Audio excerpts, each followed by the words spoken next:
Great. Thanks, Allison. Good afternoon, everybody. Glad to be here. Really glad this event is happening. So I want to start by just thanking the folks who organized it, and just also thank everyone who's been working hard for a lot of years on Spartina, on understanding the invasion here, and on figuring out how we can go about eradicating it. There have been a lot of people working on it, so thanks to everybody. I'm going to be providing an introduction to Spartina, to its biology, and a little bit of the political context as well, Spartina densiflora, and trying to explain what is it about this plant that's, it's a beautiful plant, it's a successful plant. Why is it the target of so much enmity? Why is it that we want to get rid of it here? What are its crimes? And so I have a short list here: consorting with ruffians, competitive exclusion, and bioengineering. And I'm going to organize my talk around those topics. So you can see here, I'm going to talk about Spartina and densiflora, and it's the other species in the genus. A little bit about the invasion history of densiflora in particular, and some of the invasions of other species of Spartina. How this species is able to exclude other marsh species and form what's called a sea of Spartina, a big monoculture. And then also how it acts as a bioengineer, and other species in the genus do this too. So they really alter the ecosystem and change the ecological relationships within that system. And before I start on that, I just want to say a word about the need for triage in invasive species management. There's a lot of invasive species out there. Tremendous percentage of our natural communities are made up of invasive species in many cases, and there's a limited amount of resources to deal with them. So you can't really hope to restore most natural communities to some sort of pristine situation. And in fact, nowadays with sea level rise, for example, and climate change, the whole idea of a kind of pristine situation is something that has gone somewhat by the board, and we have to face the fact that these communities are all changing. So then it becomes a question of when is an invasive species enough of a bad actor, and when is a community precious enough to us that it's worth committing the resources. You can see here the rising cost of invasive species management in the National Wildlife Refuge System. And then you see the little picture of our resources and the state of those down there below, our piggy bank going dry. And then the other cautionary thing to keep in mind with invasive species in general, and densiflora in particular, is that when you're thinking about investing these resources with invasive species, it's always best to jump on a problem early. Before there's an extensive invasion, you have early detection, and then you try to wipe something out before it's too widespread. So this graph shows the amount of effort here on the y-axis going up, with on the x-axis the extent of the infestation, how big an area the invasive species covers. So the bigger it is, of course, the more effort it requires, and you can see it goes up logarithmically, very steeply. Well, on the other y-axis here, the chance of success goes down. So hopefully we aren't too far along this scale. Here in Humboldt Bay, I guess we're probably somewhere in this area. But it's just something to keep in mind, that it's going to be, as we all know, it's not going to be a simple thing. So let me turn to the first of Spartina's crimes. Not, it's an innocent plant, but just as my little gimmick for the talk here. So Spartina densiflora is one of 14 species in the genus Spartina, cord grasses. They're mostly coastal in distribution, mostly so they're found in marshes. There are a couple freshwater species in the genus as well. Many of them are like densiflora found in saltwater habitats or brackish. And importantly, Spartina densiflora is one of several invasive Spartina species. So generally, you talk about 4 species that have been very invasive. Spartina alterniflora, smooth cordgrass, that's been the main invader in San Francisco Bay and also up in Washington State in Willapa Bay, and it's also found up in British Columbia. And it hybridized Spartina alterniflora with the native Spartina in California, foliosa, not found here, but it is down in San Francisco. And then Peyton's and Anglicar, 2 other invasive species. So the fact that there are these several invasive species of Spartina makes people even more wary in looking at densiflora. That even if it's not at the point that smooth cordgrass alterniflora is necessarily everywhere now, people, with good reason, I think, fear its potential. And then I mentioned hybrids. The genetic evidence is that Spartina densiflora has a hybrid origin, because that's called reticulate evolution. And hybridization has occurred many times in this genus. Recently, in the last several years, there's been documentation that Spartina densiflora has hybridized in Spain with the native Spartina marittima there. It's still a sterile hybrid, so not a big threat of spreading. And that it also has hybridized with foliosa, the native California Spartina in San Francisco Bay, again, a sterile hybrid. But it's the hybrid of alterniflora and foliosa that I mentioned, this other species in San Francisco Bay that's been such a successful invader. So that's something that people worry about with this species. It's not such a threat here right now because we only have the one species of Spartina here in the Humboldt Bay region, so there's nothing for it to hybridize with unless another one of these invasive species in the genus happens to arrive, which could happen. But certainly the Spartina densiflora here, as it potentially spreads up and down the coast, could hybridize with the native to the south. So there is that threat. And then I'll also just mention that it's a very broadly distributed species. Along with alterniflora and anglica, it's one of the 3 most broadly distributed Spartina species. Here's a look at its global distribution. You can see it's found in its center of origin, where it's native on the east coast of South America, and then has invaded in Chile and on the west coast of North America, and also in Spain and Morocco. This is a figure from Alejandro Bortolas, who was at our last symposium, and so is this one. I have a lot of his figures in this talk.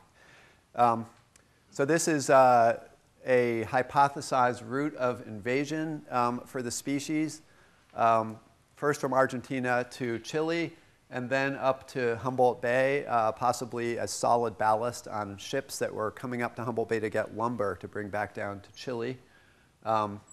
And then it's not really clear whether it got to Spain directly from Argentina or from Humboldt Bay. So a closer look at the Spartina invasion in general on the west coast of North America. This map shows the 4 species I was talking about. Spartina densiflora is in green, and you can see that it's present in San Francisco Bay. They've almost gotten rid of it there now. There's 3 squares for it for Eel River Delta, Humboldt Bay, and the Mad River Estuary. And then you also see it up in Washington State at Grays Harbor, and then further north in Vancouver, in British Columbia, Vancouver Island. So you can see it's broadly distributed. And at this point, I would say probably the population up in Vancouver Island isn't fully mapped, but our population here is the most extensive. So that distribution across the states and the fear of this species spreading has led the states of California, Oregon, and Washington to try to come together to fight Spartina in general. So Spartina alterniflora, as I mentioned, is often considered the worst actor from among the Spartina species in terms of invasion. It goes out into the mudflats and converts large areas of mudflats to vegetated marsh. But this West Coast Governor's Agreement prioritized the eradication of all invasive species of Spartina on the West Coast. So out of that has come some funding and also a lot of attention. There's a lot of concern about this population in Humboldt Bay, and is anything going to be done about it? there are people who say, well, they're all just out there with mowers, and what's that going to add up to, you know? So there's attention, and there's also some resources, but there's real concern, and part of that concern comes, as I mentioned, because of the threat of seed dispersal. There was a study out of Portland State that used these little wooden drift cards, these yellow wooden drift cards, as a proxy for Spartina propagules. And they released 620 of them in Humboldt Bay. 415 of those landed on the coast in Oregon, Washington, British Columbia, and Alaska. Here's a map of those. You can see they went all the way up north to Alaska. And a lot of these landed within just a couple of months. So a short enough time period that you would expect those seeds to still be viable. So that's a real threat. And it's not only a threat to the marshes of these areas, which they're concerned about protecting, but it's also a threat to all of the tens of millions of dollars that were spent by Washington State and down in San Francisco already to try to eradicate invasive Spartina. So there's a sense like we've put in all this effort and money and time, and we're worried that this could mess it all up and put us back to square one. So just a few facts about the Humboldt Bay infestation.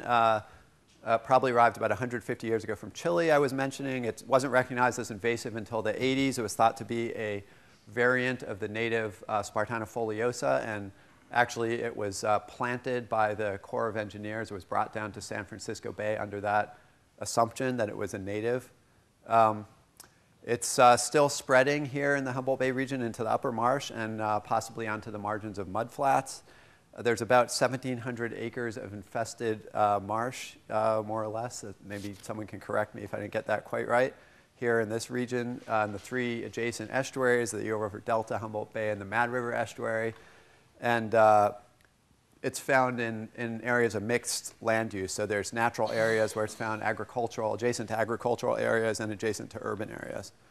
Okay, so moving on from consorting with ruffians to the second crime, and that's competitive exclusion, or you could also say doesn't play well with others, right? So we have, you know, if Spartina was going to be joining the natural community of the marsh and just becoming another component of it while living alongside these other species, you could argue that even though it's not native, it may be adding some element of diversity, structural diversity, and food, and so on. But when it tends to form these big monocultures, then you're really looking at a loss of biodiversity. And it's for that reason that a recent survey, I guess it's a couple years old now, of the coastal wetlands in California ranked Spartina densiflora as the #1 threat to the biodiversity of North Coast wetlands. So this threat also extends to rarer plants as well as the more common plants, including point race birdsbeak and Humboldt Bay owl's clover, which are rare plants in the tidal marsh here.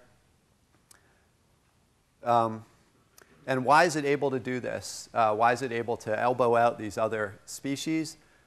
For two of the reasons are that it can grow in a very broad range of conditions and that it has these ways of getting around that are very effective. It can disperse over relatively long distances by seed and vegetative propagules as well. And then once it starts growing somewhere, it can send out its rhizomes with vegetative spread and kind of take over that area.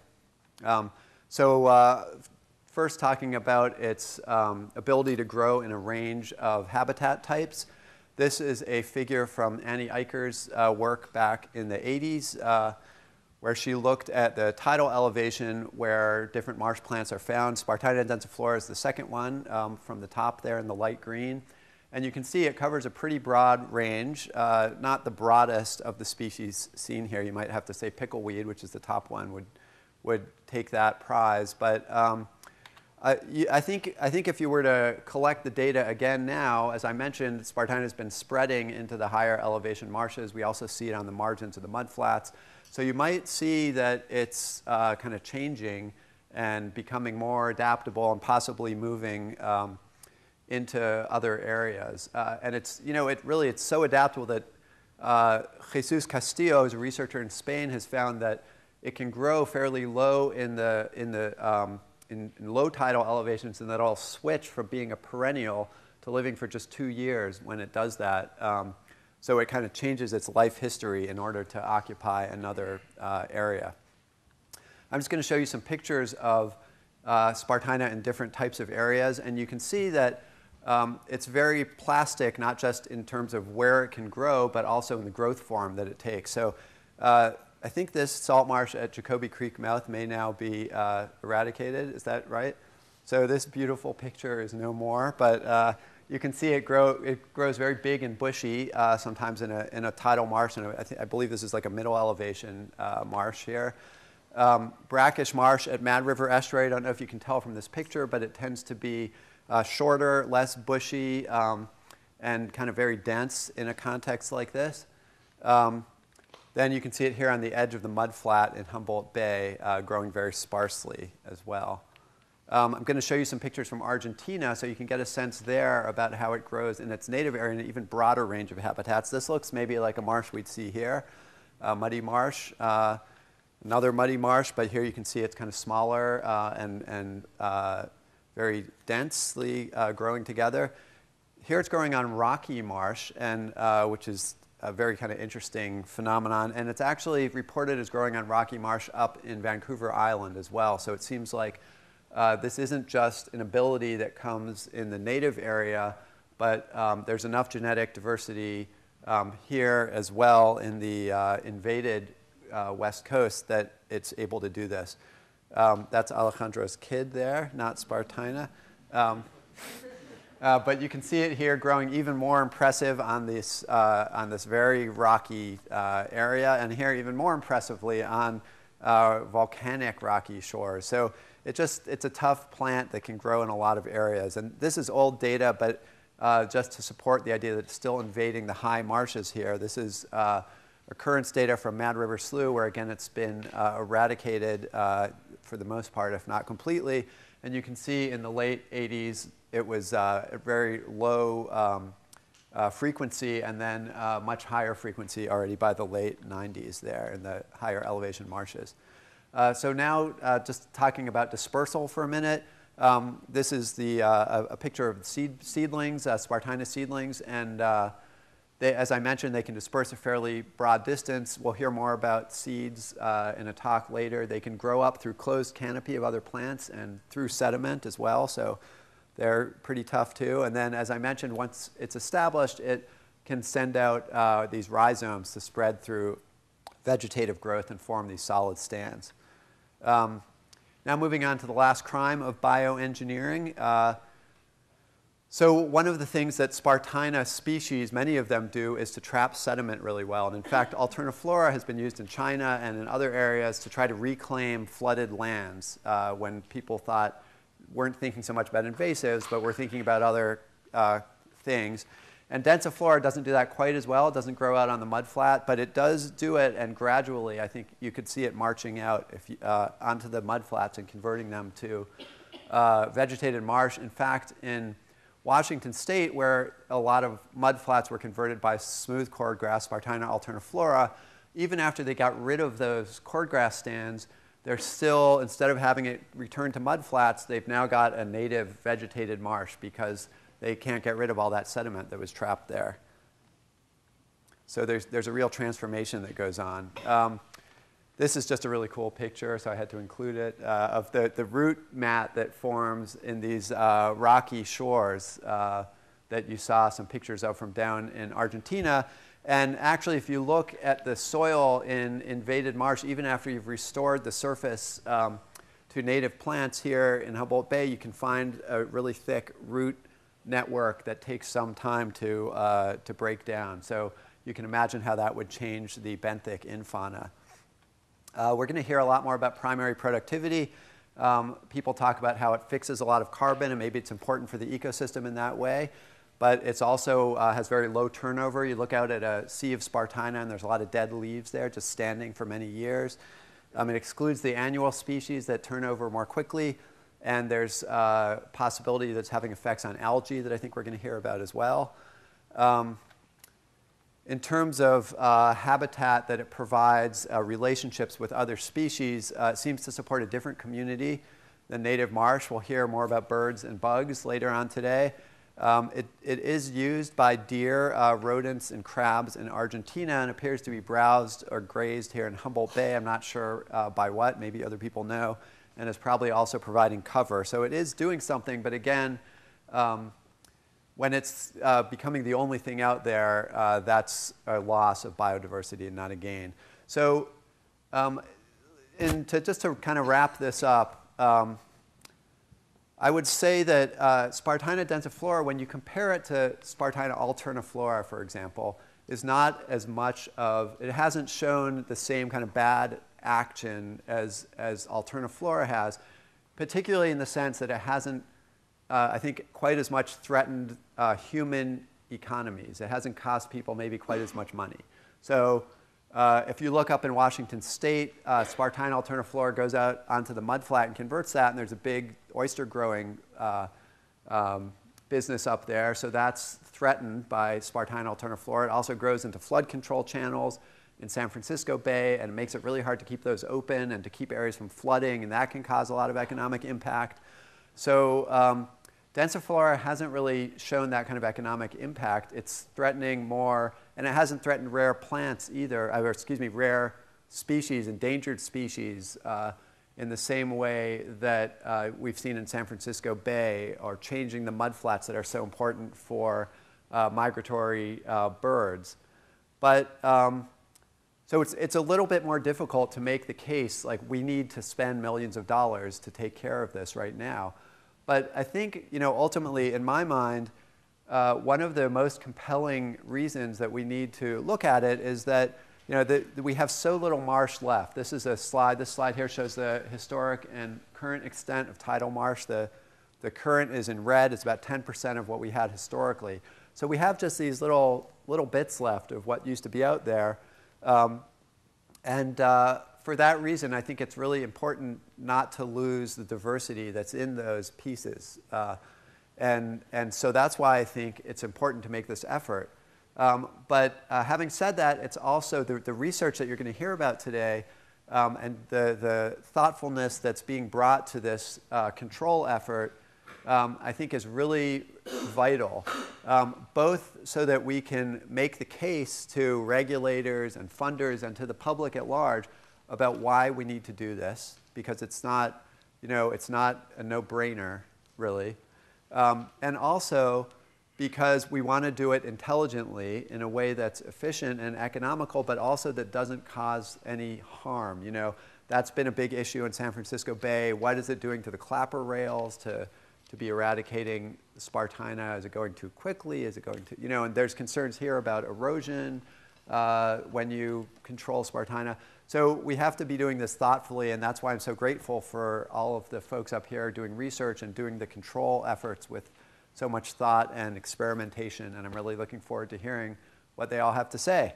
And with that, I just want to thank the many, many people who collaborate on this project, help fund it, and who are doing research and teaching about it.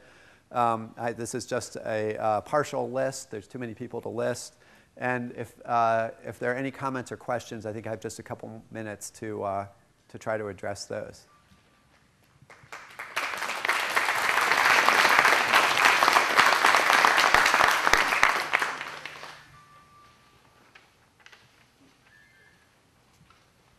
Okay.